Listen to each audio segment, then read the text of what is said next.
burung gurami. Ta ngabulbulong kas kata sabong ti karabasa.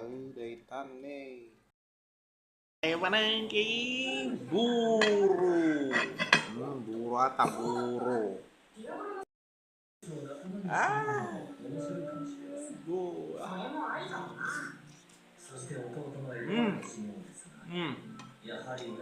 Buru buru. けど、軍を再編して動かすには数ヶ月は必要だろう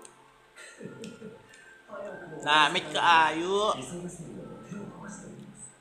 ってそれじゃ俺たちの準備が問題ございません。部隊の編成はベニマル殿にお任せしておりますから。ああ、準備万端だ。大空って動く部隊と彼の動く部隊、両方の準備が整っている。逆に皆が参加してるので選別が大変でしたよ。ピクニックじゃないんだから。それから問題というほどではないのですが、なんだまだレイヒンが戻ってきておりません。レイヒンが俺のメッセージも渡したんだろもしかして無事に届いていないのかいえ、レイヒンに通信機を持たせてイングラシア王国の首都までは手の者に輸送させました。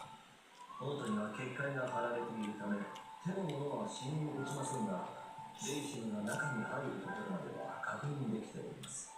イングラシアイングラシアとレベリオスの間には転移門と呼ばれる特殊な魔法回路が存在しますので、レイヒンにはそれを使うよう命じております。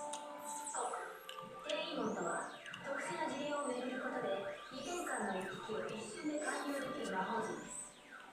レイヒンが戻れば報告が入るはずなのです。その報告がまだ入らない。もしかして九時夫人殺されたとかいいえ、今のところその気配はありません。私のユニークスキルを落とす者は支配した対象が死んだらその魂を奪いますので。まあ、生きているのはいい。口封じされて俺たちが犯人扱いされなければな。しかし厄介だよな。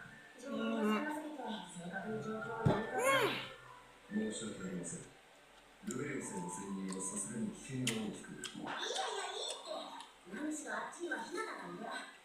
無理をしてもろくなことにならないさ。ひなた坂道。俺は前回のことは水に流そう的なメッセージを込めておいた。ちょっぴり挑発もしたんだが、それはまあご愛嬌。敵対せずに共存する道を選んでくれるならそれが一番理想的だ。